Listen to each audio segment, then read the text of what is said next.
आपका हिम्मत कांप जाएगा। आप सरकारी अस्पताल पीएमसीएच में जाते जाते हैं। पीएमसीएच में हम गए थे एक मरीज को देखने के लिए।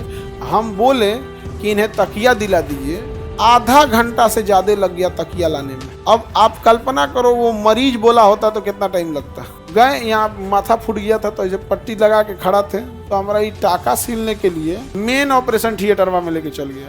हमरा और डर गए यहाँ पे और कहे कि बढ़िया टाका मार दें। हम कहे कि भैया आप बढ़िया ही टाका मारिए।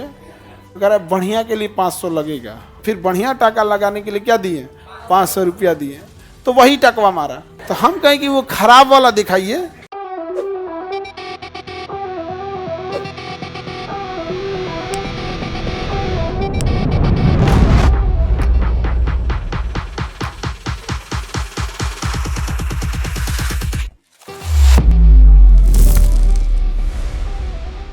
जैसे सरकारी अस्पताल वगैरह देखिएगा एकदम जर्जर अवस्था में है।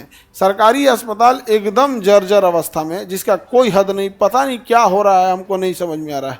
अब पीएमसीएच में हम गए थे एक मरीज को देखने के लिए, तो उसको तकिया के जगह पानी बोतल लगाया हुआ था। अमी लोग का विद्यार्थी था और तकिया की जगह क्या लगाया था? पानी बोतल। हम बोले कि इन्हें तकिया दिला दीजिए, आधा घंटा से ज़्यादा लग गया तकिया लाने में। अब आप कल्पना करो वो मरीज बोला होता तो कितना टाइम लगता। हाँ, आधा घंटा उसको लग गया तकिया ले आने में, जबकि उसको ही नहीं दिख रहा है कि जो बेड है उस पर तकिया की जरूरत है। पीएमसीएच में कुछ चीजें हैं जो डॉक्टरों के लिए समस्या होती है। जैसे 100 बेड है, 500 मरीज घुस जाएगा, आप वापस भेज नहीं सकते हो। नहीं समझे? एम्स वगैरह में क्या होता है? बेड खत्म, काम खत्म, अब नहीं लेगा एडमिट। लेकिन पीएमसीएच में क्या है? ज़्यादा। तो जहाँ इस टाइप की व्यवस्था है वो हम लोग भी समझते हैं ओवर वर्कलोड पे चल रहा है पीएमसीएच। लेकिन जिसको बेड मिल गया है एटलीस्ट उसको क्या दे दीजिए, तकिया उकिया तो दे दो भाई। मरीज सबको तो औरों दिक्कत होता है। इसी वजह से प्राइवेट हॉस्पिटल में लोग जाते हैं। अब प्राइवेट हॉस्पिटल आपको एटीएम का मशीन समझता है, समझा गया? धकाधक पैसा निकालता है आपसे, एकदम धाए धाए पैसा निकालेगा। आपको पता नहीं चलेगा कब निकाला। आप पूरा पैसा वैसा निकाल लेगा, तो ले जाओ इसको, छोड़ दो। अब इसको सीरियस रहेगा ना मरीज तो स्टेप बाय स्टेप पैसा निकालता है। पहले आपके गांव का डॉक्टर कुछ निकालेगा, पैसा दू लिया, फिर आपको जिला भेजेगा, कुछ वो निकालेगा, फिर वो पटना भेजेगा, कुछ वो निकालेगा, अब कहेगा दिल्ली ले जाइए, नहीं तो सेवा कीजिए। कोई भी व्यक्ति जिसके पास पैसे हैं और पढ़ा लिखा है, उसके पास इतनी हिम्मत ही नहीं है कि वो अपने बच्चे को सरकारी स्कूल में भेजेगा। सरकारी स्कूल में भेजने के लिए मजबूर होना जरूरी है। जब तक वो मजबूर, असहाय, एकदम हार न जाए, तब तक सरकारी स्कूल और सरकारी अस्पताल में नहीं जाता है। आपका हिम्मत कांप जाएगा। आप सरकारी अस्पताल पीएमसीएच में जाते जाते हैं बहुत दिक्कत हो जाएगा। लेकिन कुछ चीज़ों के लिए ठीक है, इमरजेंसी के लिए ठीक है। हमारे एक बार यहाँ पे सर्वर पैसे से कट गया था यहाँ पे, ठीक है, तो हम गए पीएमसीएच में इमरजेंसी में, तो 5 या 10 रुपये का पर्ची कटता है। इसे बहुत सस्ता कटता है, 5 रुपये। अब ये 2018 में कटा था, 18 में, तो इतना ध्यान नहीं है 5 रुपया कटा कि 10 रुपये। 5 रुपये का पर्ची कटा। गए, यहाँ माथा फूट गया था तो ऐसे पट्टी लगा के खड़ा थे। क्या हुआ है? माथा फूट गया है, पर्ची कट गया, तो जाइए फलाना रूम नंबर में। तो वहाँ एक डॉक्टर थे, रजिस्टर लेके बैठे थे। उन लोग के ऊपर इतना वर्कलोड था, तुम किसका किसका हुआ, फिर हमारा पूछें क्या हुआ, तो फिर भेज दिए कि ड्रेसिंग रूम में आप चल जाइए। अब ड्रेसिंग रूम में गए, वहाँ बैठे, तो हमारा ये टाका सीलने के लिए मेन ऑपरेशन थिएटर में लेके चल गया। हमरा और डर गए यहाँ पे। तो खैर ऑपरेटिंग टेबल पे नहीं लेटा है, वो ऑपरेशन थिएटर में इसलिए ले गए होंगे कि वहाँ सारी चीज़ें, इक्विपमेंट इजीली अवेलेबल होगी।